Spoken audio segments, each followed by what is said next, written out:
오늘 이제 마가복음 6장에 대해서 살펴보고 있는데요. 마가복음 6장은 전반적으로 복음의 메시지를 받은 사람들의 반응에 대해서 나타나고 있습니다.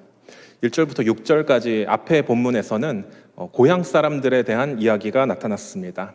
그리고 오늘 본문 이제 29절까지 보면 이제 세상 사람들의 가장 전형이라고 볼 수 있는 헤롯 왕이 어떻게 반응하는지를 확인할 수 있습니다. 또한 30절 이하로 보면 예수님께 말씀을 직접 배웠다라고 할 수 있는 제자들의 반응도 이어집니다. 너나 할 것 없이 이들의 일관된 반응은 예수님을 온전히 믿지 못하는 그런 모습을 보입니다. 오늘 말씀을 보면요. 먼저는 제자들의 사역이 먼저 소개됩니다. 7절부터 13절까지 보면은 제자들의 사역이 언급됩니다. 예수님께서 제자들 한 명 한 명을 부르시고 말씀하시면서 그렇게 사역을 이제 말씀하시는 그 말씀에 순종함으로 제자들이 반응하고 나갔더니 놀라운 일이 벌어집니다. 그 말씀에 반응하고 제자들이 나가서 회개하라 전파하라 하고 또 많은 귀신을 쫓아내며 많은 병자를 그렇게 낫게 하는 그런 놀라운 일이 나타납니다. 근데 이것은 제자들에게만 일어난 것이 아니고요, 헤롯이라는 사람도 그 이야기를 듣게 되는 것입니다. 당시에 예수님에 대한 소문은 전국 각지로 퍼져 있었고 수많은 사람들이 예수님에 대한 소문을 듣게 된 것이죠. 그 중에 헤롯 역시도 포함되어 있는 것입니다. 14절을 보면요, 이에 예수의 이름이 드러난지라 헤롯 왕이 듣고 이르되 이는 세례 요한이 죽은 자 가운데서도 살아났도다. 그러므로 이런 능력이 그 속에 일어나느니라 하고, 제자들이 예수님의 이름으로 놀라운 일을 했습니다. 그 소문은 왕궁에 있던 헤롯 왕에게까지 들려진 것입니다. 여기서 헤롯은 예수님이 아기 예수님을 죽이려고 했던 헤롯이 아니죠. 아기 예수님을 죽이려 했던 헤롯은 보통 헤롯 대왕 혹은 대헤롯 이런 식으로 역사적으로 보면 소개됩니다. 그 헤롯 대왕에게는 약 10명 정도의 아내가 있었습니다. 그 중에서 사마리아 아내, 말타케라고 하는 이 사마리아 아내에게서 태어난 사람이 헤롯이 오늘 본문에 나오는 헤롯이고요. 구체적으로는 사실은 헤롯 안티파스다라는 이름이 있습니다. 그는 이제 팔레스타인을 나누어서 다스렸던 분봉 왕이다, 그렇게도 소개되기도 합니다. 그런데 이 헤롯은, 오늘 본문에 나오는 헤롯은 예수님에 대한 이 복음의 소식, 예수님에 대한 소문을 듣고 나서 세례 요한이 죽었다가 살아났다, 그렇게 반응을 하고 있는 것입니다. 다른 사람들은 그렇지 않았습니다. 유독 이 헤롯만이 그렇게 반응을 하고 있는 것입니다. 15절을 보면요, 어떤 이는 그가 엘리야라 하고 또 어떤 이는 그가 선지자니 옛 선지자 중에 하나와 같다 하되, 보통 당시에 많은 사람들은 예수님에 대해서 엘리야가 다시 살아났다, 선지자 중에 하나와도 같다, 그렇게 예수님을 생각했는데 이 헤롯은 자기가 죽인 이 세례 요한이 다시 살아났다, 그렇게 반응하고 있는 것입니다. 만약에 정말로 세례 요한이 살아났다면 어떻게 반응해야 옳겠습니까? 죽은 사람이 살아났다면 이분이 정말 하나님의 아들이시군요, 빨리 가서 그분에게 나의 삶을 드리고 그분을 구주로 영접해야겠습니다 라고 반응했으면 얼마나 좋았을까라는 생각을 해봅니다. 여러분, 여기서 우리가 기억해야 될 것은 많은 사람들은 죽은 사람이 살아나면 내가 믿겠다, 기적을 내 눈앞에 보여주면 믿겠다, 그렇게 말하는 사람들이 많지만 믿음은 그렇게 해서 결코 생겨나는 것이 아니라는 것을 확인할 수 있습니다. 믿음은 어떻게 생겨나죠? 믿음은 오직 예수님께서 주셔야지 생겨나는 것임을 믿습니다. 믿음의 주요 온전케 하시는 이인 예수님께서 믿음을 시작하시고 믿음을 마치시는 분이라는 것을 우리는 기억해야 할 것입니다. 또한 이 믿음에 대한 이야기, 이것은 부자와 나사로의 비유에서도 확인할 수 있습니다. 이 부자가 지옥에 가서 너무 고통스러워서 이렇게 이야기를 합니다. 지옥을 알지 못하는 내 형제들에게 한마디만 해주세요. 제발 이 소원을 들어주세요. 누가복음 16장 30절 31절은 이렇게 말씀합니다. 이르되 그렇지 아니하니이다. 아버지 아브라함이여 만일 죽은 자에게서 그들에게 가는 자가 있으면 회개하리이다. 이르되 모세와 선지자들에게 듣지 아니하면 비록 죽은 자 가운데서 살아나는 자가 있을지라도 고난을 받지 아니하리라 하였다 하시니라. 분명하게 소개되고 있는 건 무엇입니까? 죽은 자가 살아나도 믿음이 생기는 게 아니다. 오직 모세와 선지자에게 듣지 아니하면, 말씀을 통하여서 깨닫지 아니하면, 말씀의 능력이 없으면 믿음은 이루어질 수, 아니면 생길 수 없다라고 말씀하고 있는 것입니다. 눈에 보이는 기적으로 아무리 죽은 자가 살아나는 일이 있다고 해도 세상 사람들은 결코 하나님을 만날 수 없다라는 것입니다. 당시에 헤롯, 이 오늘 본문에 소개된 헤롯은 살면서 크게 두 번의 기회가 있었습니다. 먼저는 세례 요한을 직접 만났던 기회가 있었고요. 또 하나는 나중에 빌라도가 신문한 이후에 헤롯도 직접 신문할 기회가 있었습니다. 그런데 이 중요한 기회, 죽은 자가 살아난 것 같다라고 말을 했음에도 불구하고 그 인간적인 모습으로는 예수님께 믿음으로 반응할 수 없었던 것을 우리는 확인할 수 있습니다. 오늘 본문에 나오는 이 헤롯 왕, 이 사람은 세상 사람들의 가장 전형적인 모습, 대표격이다, 그렇게 말할 수 있습니다. 그는 왜 예수님을 거부했던 것입니까? 오늘 말씀을 통하여서 구체적으로 살펴보고자 합니다. 먼저는 그는 죄에서 떠나기를 거부하고 있는 것입니다. 17절부터 다시 보면요, 전에 헤롯이 자기가 동생 빌립의 아내 헤로디아에게 장가든 고로 이 여자를 위하여 사람을 보내어 요한을 잡아 옥에 가두었으니, 여기까지 좀 보겠습니다.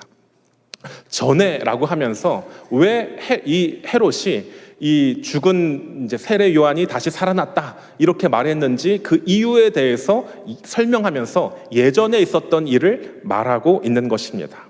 지금 이미 세례 요한은 죽었지만 예전에 이런 일이 있었다라고 오늘 말씀에서 말씀을 소개해주고 있는 것입니다. 본래 이 헤롯의 동생이 있습니다. 배다른 동생 빌립, 헤롯 빌립의 아내가 있었는데 그 아내가 헤로디아였습니다. 그런데 이 오늘 본문의 이 헤롯 안티파스는, 헤롯은 이 헤로디아를 보고 그 여자와 결혼하고 싶어지는 것입니다. 본래 자기도 이미 아내가 있었고 자기 동생이었던 빌립 역시도 아내가 있었는데 이 여자와 결혼하기 위해서 부부의 관계를 깨뜨렸습니다. 레위기 20장 21절은 이렇게 말씀합니다. 누구든지 그의 형제의 아내를 데리고 살면 더러운 일이라. 그가 그의 형제의 하체를 범함이니 그들에게 자식이 없으리라. 모세의 율법에서 분명하게 말씀하고 있습니다. 형제의 아내에게 장가들고 형제의 아내를 데리고 살면 더러운 일이다. 모두가 이 율법에 대해서 알고 있었지만 왕이었기 때문에 쉽게 말을 꺼낼 수가 없었습니다. 그런데 유일한 한 사람, 세례 요한은 이 죄를 보고 묵과하지 않았습니다. 세례 요한 18절에 보면 이는 요한이 헤롯에게 말하되 동생의 아내를 취하는 것이 옳지 않다 하였음이라. 많은 사람들이 이 왕의 결혼이니까 얼마나 관심이 있었을까요? 관심이 있겠습니까? 소문이 나서 다 자기들끼리 없을 때는 왈가왈가했지만 말에 떠들었지만 누구도 대놓고 이 헤로디아나 헤롯 왕에게 함부로 말할 수 없었던 그런 상황에서 유일하게 이 세례 요한은 이들의 죄를 지적한 것입니다. 17절 하반절에 보니까요, 전에 헤롯이 자기가 동생 빌립의 아내 헤로디아에게 장가든 고로 이 여자를 위하여 사람을 보내어 요한을 잡아 옥에 가두었으니, 왕이니까요 그 자기에게 쓴소리하는 이 세례 요한을 가만두지 않고 잡아 가둔 것입니다. 왜요? 여자를 위해서. 자기가 생각하는 쾌락, 만족, 세상의 즐거움은 여자에게 있었던 것입니다. 이 여자에게서부터 오는 이 만족과 쾌락을 벗어나기를 무엇과도 비교해서 벗어날 수 없었던 것이죠. 이 헤롯은요, 성경의 기록을 보면 그렇게 나쁜 사람은 아니었던 것도 같습니다. 20절을 보면요, 헤롯이 요한을 의롭고 거룩한 사람으로 알고 두려워하여 보호하며 또 그의 말을 들을 때에 크게 번민하면서도 달갑게 들음이로라. 이 얼마나 모순된 반응입니까? 세례 요한을 잡아다 가두면서 동시에 세례 요한을 거룩한 사람, 의로운 사람 그렇게 생각하고 두려워하였다. 그리고 보호하였다. 그의 말씀을 들을 때에 번민하면서 달갑게 들었다. 그렇게 말하고 있는 것입니다. 요즘 우리가 살고 있는 세상 사람들, 어쩌면 우리 역시도 그렇게 생각하고 반응하고 있는 것은 아닌지 생각이 듭니다. 분명한 것은 세상 사람들은 아닌 것 같아 보이지만 영적인 것에 관심이 많습니다. 진리에 대해서, 우리의 영혼의 문제에 대해서 아닌 것 같아 보이지만 관심이 많습니다. 베스트셀러를 보면 스님이나 어떤 종교적인 책들이 베스트셀러에 올라가 있는 경우가 많습니다. 성경도 마찬가지고요. 관심은 있어요. 관심은 있지만 진리에 순종할 마음은 없는 것입니다. 단지 좋은 이야기를 듣고 싶어 하는 것이죠. 진짜 즐거움, 내가 생각하는 쾌락, 이 여인으로부터 오는 즐거움, 이런 거 지적하는 것을 견딜 수가 없는 것이죠. 우리는 어떻습니까? 말씀을 반복해서 듣고 있지만 그냥 헤롯 왕처럼 들을 때에 크게 번민하면서 달갑게 듣기만 하고 자신의 죄를 돌이키지 못하고 있는 것은 아닌지 돌아볼 수 있게 되기를 소망합니다. 헤롯 왕의 문제는 거기였습니다. 그게 세례 요한의 말이 좋은 말인 줄을 알았지만 전혀 돌이킬 마음이 없었던 것이죠. 이게 세례 요한과도 같은 세상 사람들이 예수님을 거부하는 원인이라고 생각됩니다. 또한 이 세상 사람들이 예수님을 거부하는 이유는 악한 영향력을 받기 때문이라고 볼 수 있습니다. 헤롯에게 있어서 이 헤로디아는 일생일대의 최악의 선택이라고 말할 수 있습니다. 그녀가 하는, 헤로디아가 하는 모든 말이 영적으로 그를 악하게 만들고 좋은 영향력을 미치는 게 전혀 없음을 확인할 수 있습니다. 어쩌면 우리가 세상에서 생각하고 있는 좋아 보이는 것들이 지금 헤로디아와 같은 영향력을 우리에게 주고 있을 수 있을 것 같습니다. 악함이 주는 매력이 있습니다. 헤로디아는 어떻습니까? 19절에 보니까요, 헤로디아가 요한을 원수로 여겨 죽이고자 하였으되 하지 못한 것은, 이 헤로디아는 요한을 원수로 여겨서 일찍이 죽이고 싶어 했습니다. 그런데 왜냐하면 이제 헤롯은 그것을 쉽게 허락하지 않았던 것 같습니다. 왜냐하면 많은 사람들이 이 세례 요한을 좋아했고 인정했기 때문에 자신의 정치적 이익을 위해서는 쉽게 그를 죽일 수가 없었던 것이죠. 그러나 21절 상반절에 보면 중요한 표현이 나옵니다. 마침 기회가 좋은 날이 왔으니. 무엇 하기에 좋은 날입니까? 죄 짓기 좋은 날, 죽이기 좋은 날, 악을 행하기 좋은 날이 온 것입니다. 21절 하반절에 보니까요, 곧 헤롯이 자기 생일에 대신들과 천부장들과 갈릴리의 귀인들로 더불어 잔치할세. 22절 상반절을 보면요, 헤로디아의 딸이 친히 들어와 춤을 추어 헤롯과 그와 함께 앉은 자들을 기쁘게 한지라. 헤롯의 잔치가 생일이 되어서 많은 사람들을 초대했습니다. 그 중에는 헤로디아도 있었고, 특별히 헤로디아의 원래 이제 있었던 이복 딸이 있었죠. 이쁜 딸이 와서 춤을 춥니다. 근데 그것은 사실은 굉장히 어울리지 않는 상황입니다. 유대인들은 여자가 단독으로 남자들 앞에서 춤을 추는 것은 흔한 일은 아닙니다.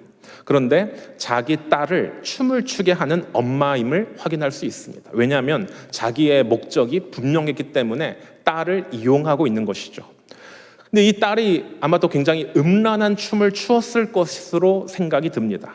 그 반응이 어떻게 됩니까? 22절 하반절부터 보면요, 왕이 그 소녀에게 이르되 무엇이든지 내가 원하는 것을 내게 구하라, 내가 주리라 하고, 또 맹세하기를 무엇이든지 내가 내게 구하면 내 나라의 절반까지라도 주리라 하거늘. 이 춤을 본 이 헤롯이 너무 기분이 좋아졌던 것 같습니다. 당신들 다 좋아하는데 저 애가 바로 내 딸이요 라고 자랑하기를 좋아했을 수 있을 것 같습니다. 그래서 뭐라고 이야기합니까? 무엇이든지 네가 원하는 것이 있으면 나에게 구하라, 나라의 절반까지라도 주리라. 사실은 헤로디아는 이 말이 듣고 싶었던 것입니다. 이때다 싶은 헤로디아는 이 딸에게 무엇을 구할지를 알려줍니다. 24절, 25절에 보면 그 어머니가 이르되 세례 요한의 머리를 구하라 하니 그가 곧 왕에게 급히 들어가 구하여 이르되 세례 요한의 머리를 소반에 얹어 내게 주기를 원하옵나이다. 이 악한 영향력이 이 헤롯 옆에 있었던 것이죠. 이 헤로디아로 말미암아 헤롯 왕은 모든 결정을 꺾을 수밖에 없었고, 그녀의 간교한 이 계획에 휩쓸려서 결국엔 세례 요한을 죽이게 되는 것이죠. 구약에도 이와 유사한 모습이 나타납니다. 저는 아합과 이세벨이 생각이 납니다. 아합은 어떻습니까? 아합을 볼 때 헤롯과 겹쳐서 저는 많은 부분이 생각이 듭니다. 아합은 두려움이 많은 왕이었습니다. 하나님께서 북이스라엘을 심판하시겠다라고 말씀을 듣자 벌벌벌 떨면서 베옷을 입고 회개까지 했던 왕입니다.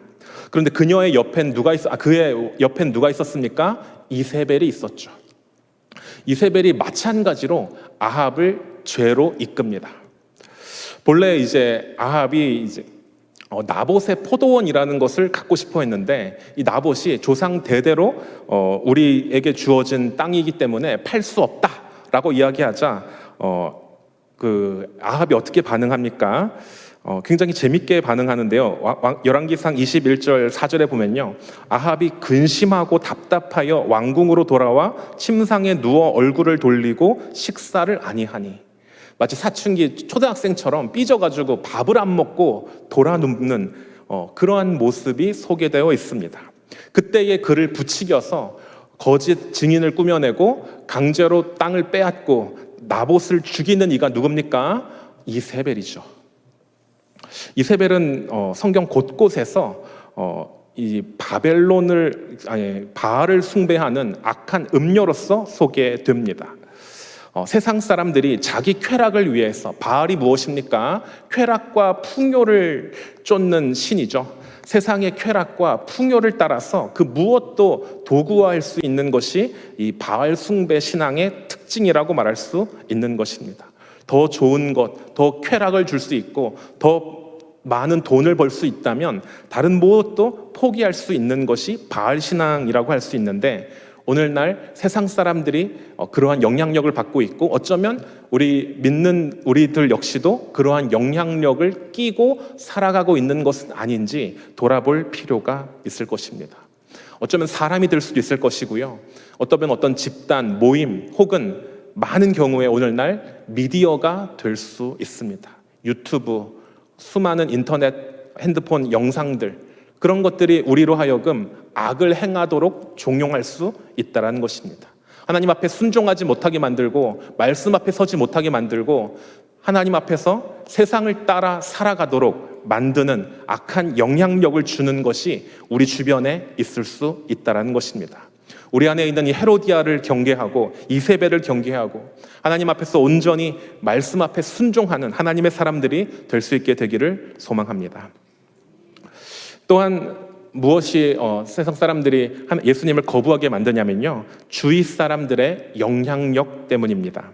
26절을 보면요, 오늘 본문 뒷부분인데, 왕이 심히 근심하나 자기가 맹세한 것과 그 앉은 자들로 인하여 그를 거절할 수 없는지라. 이 헤롯은요, 아마 이전에도 헤로디아의 요구를 들었을 것입니다. 그때는 거절했을 거예요. 그런데 지금 앞에서 뭐라고 했냐면요, 사람들 앞에서 공언했어요. 크게 장담했거든요. 나라의 절반이라도 내가 주겠다. 이 말을 물을 수가 없는 거예요. 왜냐고요? 체면 때문에. 사람들이 나를 어떻게 생각할까? 어떻게 볼까? 이 시선 때문에 자신의 말을 꺾지 못하고 있는 것입니다. 세상 사람들은요, 하나님보다 이 사람들의 눈치, 인정, 체면을 더 소중하게 여깁니다. 그러나 믿음의 사람들은 그것을 뛰어넘을 수 있어야 합니다. 복음서에 소개된 수많은 예수님을 만난 사람들의 특징은 무엇입니까?